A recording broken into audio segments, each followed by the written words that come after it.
afternoon folks, and welcome back to the channel. Welcome to another review. My name's Lee, your virtual airline pilot.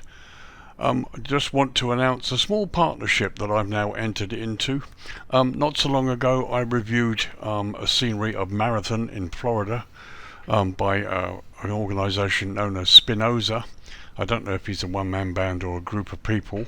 I've agreed to review each of his sceneries coming out, for which I will get a small recompense. So just basically telling you now that I do have a partnership with him of sorts.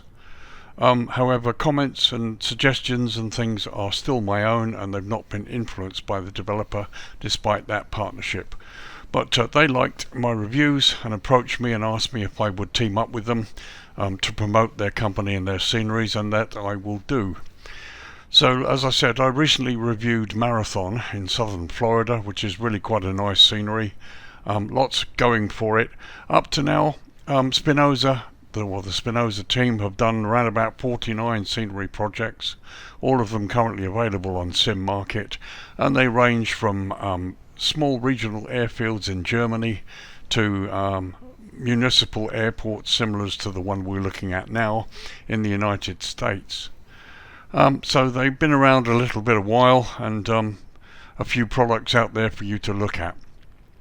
So as of now, mid-September, I'm going to be working with them, and we'll see what they produce. We'll review them and have a look at it and tell you what's good and what's not. So today, as you probably guessed, we're back in the United States. This is southern Florida, and this is their latest release, which is actually an update from a previous release. This is WHITTED Airport in St. Petersburg in southern Florida, Kilo Sierra Papa Golf. A payware scenery from Spinoza, from their team there, and you're looking at version 1.1. This is the update, and actually it's both for the PC and for Xbox versions of Flight Simulator 2020, because it's available in both Sim Market and from the Microsoft Marketplace, which is a good thing.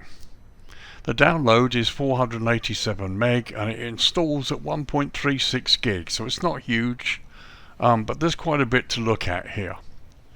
I'll give you the Sim Market current price, which includes tax.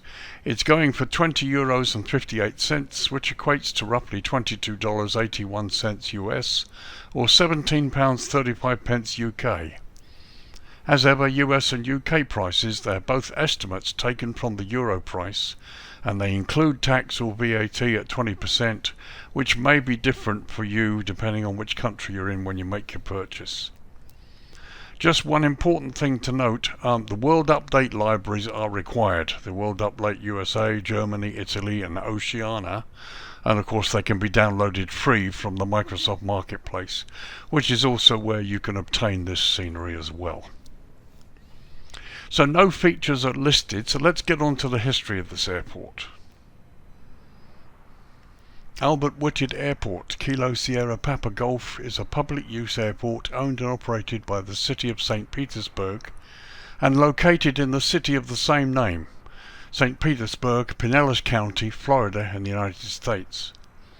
The airport is located on the west edge of Tampa Bay, just southeast of downtown St. Petersburg, and is east of the University of St. Petersburg, or the University of South Florida at St. Petersburg. St. Petersburg is recognized as the birthplace of scheduled commercial airline flight. On the 1st of January 1914, a Benoist 15 flying boat from the St. Petersburg Tampa Airboat Line Company, piloted by Tony Janus, took off from the central yacht basin of downtown waterfront on the first scheduled commercial aircraft flight in history. His passenger was A.C. Field, a former mayor of St. Petersburg. The airport is named after one Lieutenant James Albert Whitted of the United States Naval Reserve, who began construction of the airport in October 1928, which was then completed with the airport opening in the summer of 1929. National Airlines began service there in 1934. It moved to St. Petersburg Clearwater International Airport by the end of World War II. And at the request of St. Petersburg, the Goodyear Tire and Rubber Company agreed to base one of its famous airships, or blimps, at WHITTED Airport, the first airport to base their blimps. In 1934-35, the Public Works Administration, or PWA, built what would become the first Coast Guard air station in St. Petersburg in the southeast corner of the airport. In addition to Coast Guard flight operations during World War II, Albert Whitted Airport was converted to military use as a primary flight training base for student naval aviators. At the end of the war, Navy training ceased, civilian, commercial and general aviation activity returned, and the Coast Guard remained the sole military aviation activity at the airport until it relocated its services in 1976. In 2015, the airport reported 89,000 general aircraft operations, not counting night activities, averaging around 244 movements per day. In October 2007, the city completed construction on a 4,010,600 square foot terminal building. The terminal also has a 12,200 square yard aircraft parking ramp and a 64-space parking lot.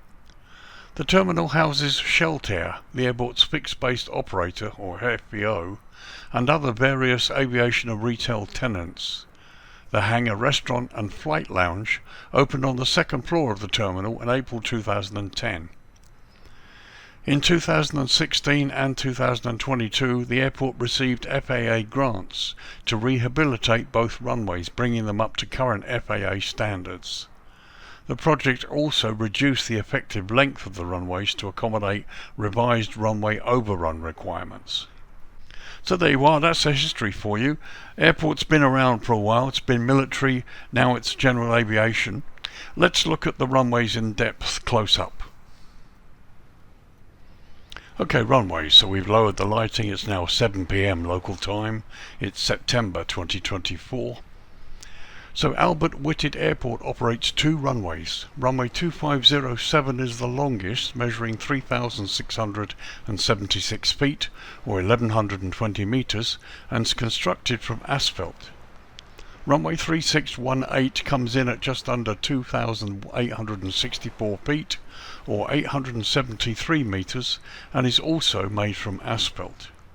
The airport lies at an elevation of just 7 feet, or 2.1 meters, and sits within the GMT UTC -5 hours time zone.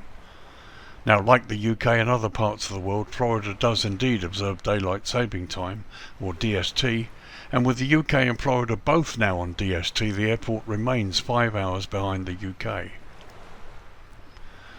So, runways 2507, we're looking down the throat of it now, and the other runway 3618. Both runways and both ends feature medium intensity runway lighting, runway end identifier lighting system, and precision approach path indicators on the left side. The only difference is runway 18 has the PAPIs on the right side. We'll look at that in a moment. Approaches, you have approaches for runway 07, 18 and 36. No approach listed for 25. And those options are an RNAV GPS approach option on all of those 3 runways. And in addition, runway 18 has a VOR approach option. There don't appear to be any approaches listed for runway 25. Note that Albert Whitted Airport sits within Class Bravo airspace, so you need to check the charts. There is a star for this airport, but as I said, in the real world you would need to coordinate with St. Petersburg Clearwater International Airport. So as you can see, we're looking down the throat at the moment of runway 07, and we've got a displaced threshold. Now here in the scenery we've got the medium intensity runway lighting. They've added a centre line light which is not listed, and here you can see the runway end identifier lights flashing away, and here we've got precision approach path indicators even on the left side of the runway. So this is all correct, no approach lighting, but they've added, or they've left in, centerline lighting here, which isn't listed on the charts, but again, not a problem. Anything that helps I'm in favour of. Let's have a quick look at the other end, runway 25. So here we are looking down the throat of runway 25, and as I said, there are no approaches listed for this, so I would assume if it's permitted it's visual approach only. But as you can see, runway end identifier lighting and PAPI's on the left. So that takes care of that one. Let's have a look at runway 36. So here we are looking down the throat of runway 36, and again we've got the right lighting, we've got the runway end identifier lights, PAPI's on the left there. All looks pretty good. And lastly, let's check runway 18 where the PAPI should be on the right side. So here we are looking down the throat of runway 18, and indeed the PAPIs are on the right side. You can just see them there. Runway end identifier lighting, the medium intensity of lighting system as well, and as I said, we've got the added centerline lights on both runways, which are not on the charts, but I'm pretty cool about. You can also hear you've got green centerline lighting on the taxiways, and there are also blue airfield edge lights to be seen as well around the airport. So the runways are pretty cool, everything seems to check out, the only addition is the centerline, but no complaints at all, that looks pretty cool. So no jetways at the airport, so let's get down to this scenery proper and have a good look and see what we're being presented with here.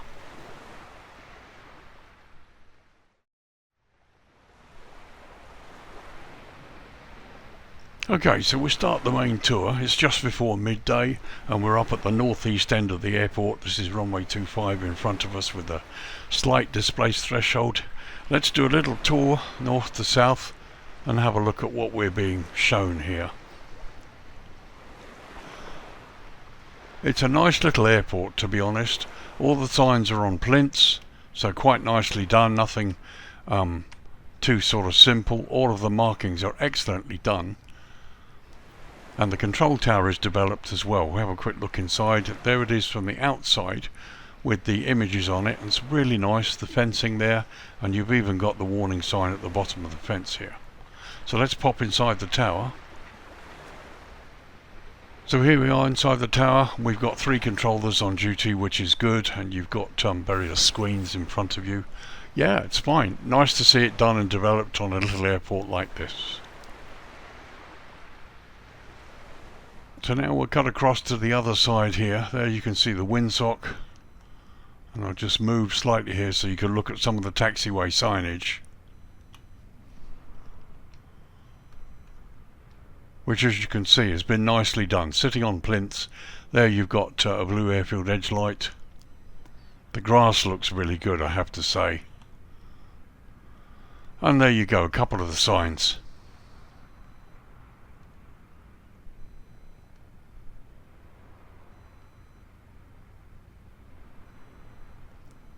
So let's tour up this way.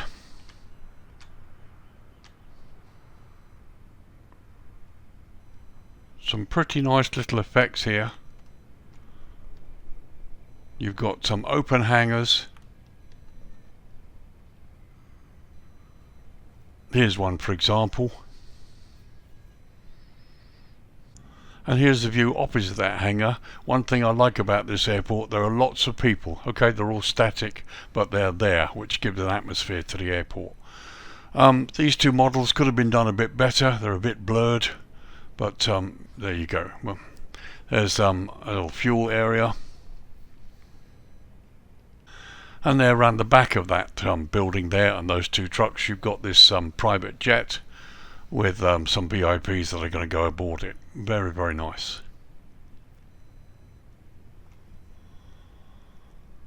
So we'll continue northwards, or southwards as it were. Ignore the Lufthansa regional, that's obviously been put there by FSLTL. But as you can see, all of the signs that are required are there. And lots of little activity. A couple of engineers down there. There's another open hangar with an aircraft inside and a couple of workers. And here you've got a Bell 206 helicopter with a couple of people outside. As you can see, motion's pretty good. There's no real stuttering or juddering. Some lovely artwork on that building there. As we come around the corner here, more aircraft and people. Nice buildings, all well marked and weathered. probably my only criticism about this scenery is that it fits into the default, but the default looks pretty bad when it's close up to the airport. But you see, the airport itself, everything is here. It's beautifully modelled. Loads of various people, light aircraft, engineers.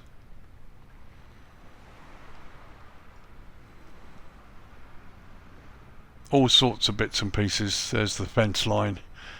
There's a blast screen at the end of this runway here. And it looks pretty good. It's just that when you look to the left and you go outside the scenery, you can see the mess that Asobo have made of the default Florida, which I'd have thought would have been better. But you see, you've got a couple of people down there, some beautiful artwork. Here's the back of the terminal building there, so you've got people outside the restaurant. It's a visual masterpiece. It's very, very nice. There's even a guy there looking the baggage in the car park. But as you get to the outside of the scenery, here's the mess you're confronted with, unfortunately. So let's go back in and have a look at the main terminal.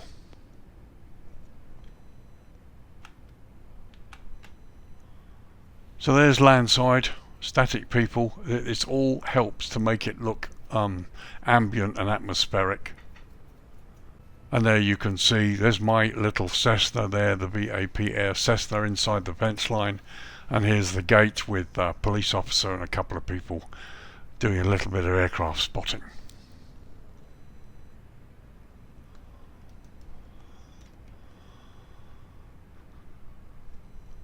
But as you can see, the terminal itself looks great. It really does. Now that looks to me like a reflection. I don't know. Let's go inside. Okay, that's a pity. For €20, I'd have thought the inside of the terminal would have been modelled, but it hasn't been. It's just a shell. But outside, as you can see, the modelling is top notch. It's visually very, very nice indeed. Really no complaints about this.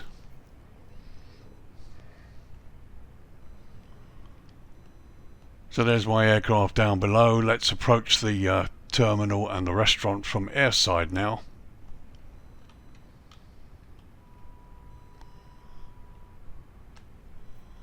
And there you can see the restaurant, various people sitting around, and those people go all the way around to the other side as well. And just a little shot across this part of the ramp.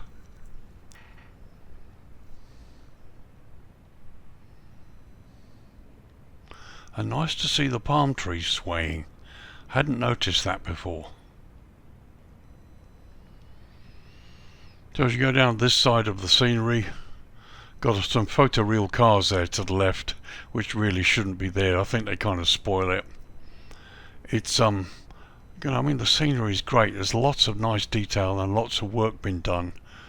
But unfortunately, what seems to spoil it is photoreal cars down there to the left. And the fact the scenery has been joined into the default, which unfortunately pretty close to the scenery. The default is pretty dreadful. I mean, there's a look at the default, literally right outside the airport. So, I mean, if you can cope with that, then it's okay. But it looks pretty dreadful when compared to such a nice little scenery product that's been produced here.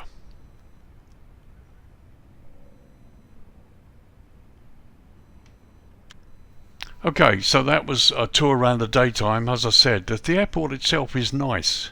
It's not top notch, but it's pretty good. I like the way that you've got all of the various taxiway signage is all on plinths and properly marked. Taxiways themselves are marked properly as well. All the NAVAIDS are correct. All of these hangars and buildings unfortunately are not developed inside, with the exception of the one or two where they've got bits and pieces in there. But there's enough on here, I think, to give it the ambience we want for a small general aviation airport. So let's lower the lighting to dusk and see what the lighting's like. Okay, 7:35 in the evening local time. Lights came on just a couple of minutes ago, and here's a view of the restaurant and main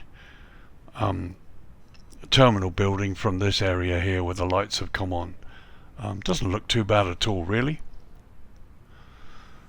Nice to see the drop lighting on the various buildings, which sort of brings this to life. As you can see, taxiways are all lit up, as are the signs there. And here's where it kind of comes to life. You look across the other side, lots of downlighting, which give this really some really nice sort of ambient effect here. This flickering, I think, is caused by my graphics card.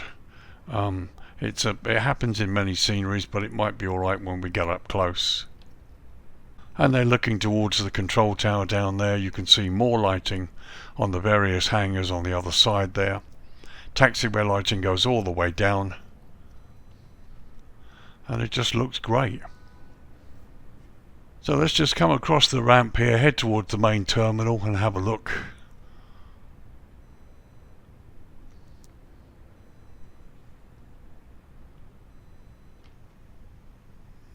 It looks nice.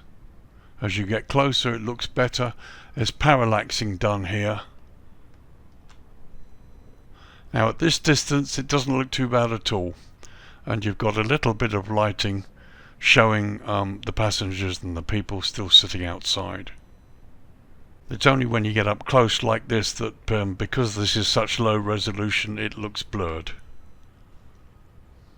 But as you can see from here, it looks perfectly acceptable. It's very nicely lit. It looks nice, it looks great, it really does. Here's landside. Again, looks perfectly acceptable. Very, very nice. Many airports come to life in the darkness hours, and this is just another example of that. There's that other hangar, the rear side, and the car park. I can't see any asobo globes, which is a good thing. Everything is lit by the proper lighting, which is good. So let's cross the fence and cross the runway, head across to the other side. Oh, it's beautiful taxiway signage. This is lovely. Really is. We come to the other side now. We've got the flickering we talked about earlier. So we get closer. Let's see. Okay, so this is a flight school. There you can see on the lower right side there. But the downlighting is lovely. It's very nice. And as you can see here, as we get close and we get this side, the flickering's gone, and you can see this very low resolution attempt to sort of show you what's going on inside. Doesn't look brilliant here this close up, but it's good enough. Looks better further away. So here's the other hangar painted on the side, and again we've got the downlighting here, which gives it a really nice, wonderful sort of ambience here. Red lights on the top, which is nice. And here you can see as we go down the hangars, pretty much all of them have drop lighting. Some of these hangars are open with things going on inside.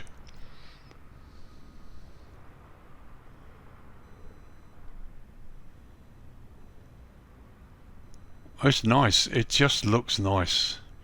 As I said, just ignore the Lufthansa jet there, which shouldn't be there, unfortunately. But lighting looks quite acceptable here. For this time of the day and in the night hours, you will need your nose gear and landing lights taxiing around. But as you can see, everything looks pretty good. Not an asobo globe in sight. All of the lighting that you need is there.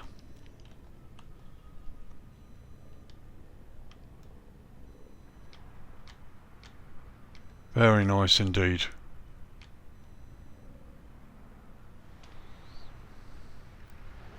So there's a slight overhead shot there, just looking towards the main area there. Up there, there's the bay on the right. Let's lower the lighting to night time now and see if there's any difference. Okay, 10 PM local time, and actually the lighting has improved. All of the areas that I'm looking at here, all of them have come up a bit. Some sort of tungsten lighting as well. and it looks pretty good actually. So there we are looking up the runway. This is 25. There's the tower with lighting inside and around it, which is really good. Let's go and have a close-up look. So there's the control tower up close, and you can see the car park area has been lit. Outside of the building has been lit as well. So here we are inside the tower. Not much lighting at all really to speak of. But it's, you know, it's okay. I just would have expected a little bit of subtle lighting. But actually, you know, small airport, you can see out through the whole airport, through the glass. So arguably this is probably pretty much okay, I suppose, really. So a little pass up past the hangars here at night time, and you can see the lighting has improved. And looks a lot brighter, which is quite good. It comes up quite well at night time. Here's the hangar where we've got the flickering on the glass, but it looks nice.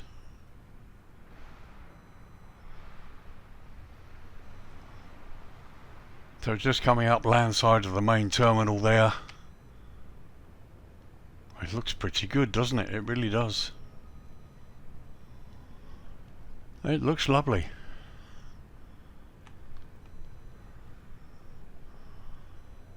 Very nice indeed.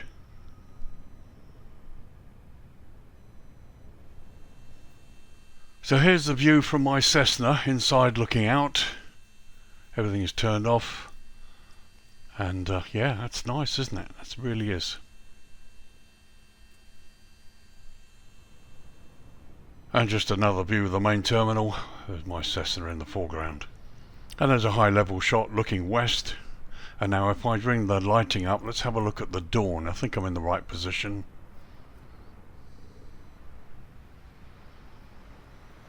Okay, 7:25. I've just moved the angle a little bit so you can see the red glow on the main buildings down there to the right on the main terminal. And various little bits of glowing red on the buildings and the fuel farm down here. It looks pretty impressive. There's another view. As you can see, the lovely glow on the buildings and the control tower down there. And just a shot of the sun coming up over the water.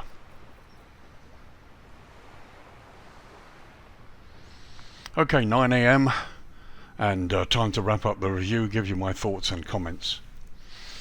Do I like it? Yeah, I do. It's probably one of the first small GA airports that I've sort of looked at for a while since I did Marathon. We've done quite a few major airports recently, looking at Frankfurt and Cardiff. This is the first sort of small municipal regional sort of airport that I've looked at for a little while. The thing that strikes me really, what I like about it is the modelling, the attention to detail. All of the signs are on plinths, they're not just stuck in the grass, and they're all lit and they all look pretty good. I like the fact that you've got various people stationed here and there all over the airfield at various points. With all the hangars, some of them are open, some of them have aircraft inside, again with people in attendance. Nice to see the business jet there. Even the control tower has been developed and it looks better in the day than it does at night. Arguably the inside of the tower needs a little bit of lighting. The main terminal's been done quite nicely with all the people in the restaurant. What I don't like, I think really the terminal should have been done inside to complete the project. I'm quite surprised that the terminal and none of the other hangar buildings, with the exception of the ones that are open, they've got things in them, have been modelled inside or have their interiors modelled. I mean, I don't expect them to do every one here, there's a lot of hangars there, but they could have probably done a little bit more. The terminal looks brilliant from the outside but has no core, it's got nothing inside, which really was a surprise to me. That needs to be developed in my opinion. NAVAIDS, taxiways and everything is all nice, the lighting is really good. It's another airport that comes to life a little bit after dark. There's some really beautiful subtle lighting around here. And the airport sits in a nice location. It's just unfortunately the Asobo Microsoft default Florida is pretty close to the airport and spoils it once you hop over the fence, so to speak. I don't know if Spinoza could maybe terraform the outside of the airport slightly to get rid of that. I mean, this, for example, is this great big building here that's a real mess, and it's right on the airport fence line. But no, you know, the scenery is nice. It's recommended. You know, if you want this airport, and this would be worth flying into. I mean, I could take my Cessna out of here and do a little tour of Florida. There's lots of places I could fly down to, and this is certainly one of them. Be nice to fly here down out to Bimini or something like that. And yeah, you know, it's a nice little airport, and it's been nicely done. But there are a couple of the models that could be done a bit better. The two fuel trucks are really blurred; they need to be sharpened up. The parallaxing looks good, but it's not of a high resolution, so as you get close to it, it fades badly. I'd like to see Spinoza up his game and do that a bit better than it is. Is it worth €21 or close to €21? To be honest, I don't think so. It's worth probably about 18. But that's just my opinion. But if you want this airport, it's nice. I can't recommend it highly enough. It's been beautifully done. It's certainly better than the default, and it's an improvement over the earlier version from what I can see. And the other big plus, of course, it's available from the marketplace, so you Xbox pilots can get it as well, which I think is a really useful thing. It's really good. As I said, note that you will require the World Update libraries: USA, World Update Germany, World Update Italy, and Oceania. They're all free from the marketplace as well. But no, it's nice. It's really nice. And who knows, it might well come up in a sale. But anyway, thank you to Spinoza for sending me this. They sent me for review, and the thoughts and comments that I've made are my own. But I do intend now to review each of their sceneries as they bring them out from this point on, and they're going to buy me a coffee, which is nice. So, but you know, you can see that the developers got some skills here, and the airports are worth looking at, whether you like them or not, or whether you like where they sit, or whether perhaps the airports are the sort of airports you might want to add yourself. Most of the 49 airports that he's done, that I've looked at, appear to be regional municipal airports in Germany and the US, and they won't be to everybody's taste who's after the big international stuff. But they're certainly worth looking at, and I'm pleased to have had a look at this. It's really, really nice. So there you are, folks. It's Albert WHITTED Airport in St. Petersburg in Florida, Kilo Sierra Papa Golf, a payware scenery product from Spinoza, who I'm promoting at the moment. This is version 1.1. It's an update from an earlier version released last year, I believe, and it's available for both the PC and the Xbox versions of Flight Sim 2020. Download comes in at 487 meg and it installs at 1.36 gig. And you can get it from Sim Market, and you can get it from the Microsoft Marketplace, which is brilliant. Price is €20.58, which equates to roughly $22.81 US, or £17.35 UK. As always, the US and UK prices are estimates taken from the euro, and they include tax or VAT, which could be different depending on which country you're in when you make your purchase. And as I've said, please note that you will require the World Update libraries, USA, Germany, Italy, and Oceania, for this to work properly without any errors, and they are available free from the marketplace as well. So thanks for joining me. Thanks to Spinoza for sending me this and for suggesting a little partnership. It's going to help me with some of my scenery costs myself. I think they're a nice developer. I've had a look at some of the 49 products that are available at the moment, and they've certainly got the skills. But there are things that they can do, I think, to really bring this up to something special. Things like improving the parallaxing to a higher resolution, improving the inside of the control tower, a little bit of lighting there, certainly for the darkness hours. The rest of the dynamic lighting looks wonderful. The two fuel trucks down by the side of the VIP plane, they need to be improved. They're pretty blurred when you look up closely. And if they could do something about the immediate surrounding of the airport, like this building here, the default Asobo stuff, is anything you could do to improve that, that would really blow this scenery up to something special. But as it stands, it's a nice product. Not sure about the price, you make your own conclusions. But I have heard recently that the developers don't get an awful lot back when they put it up onto places like Sim Market. I believe they do take a large chunk out of their funds. But anyway, another developer who I'm happy to partner with and promote where I can. And this is a nice scenery. We're going to fly in here. I'll take the Cessna in here, or maybe even take the helicopter. So thanks for joining me, folks. I hope you've enjoyed it. I hope you like what you see. I'm happy to respond to any comments that you might want to make, and let's hope for another one coming out soon. But it's certainly a developer worth watching. So thank you for joining me. Thank you for watching. I will see you in the next week, and the reviews coming out next week, where we're going to be looking at some rather special things. So this is Lee, a virtual airline pilot, and it's been promoting the Spinoza development team today. And I will see you next week in the next video. Bye bye for now.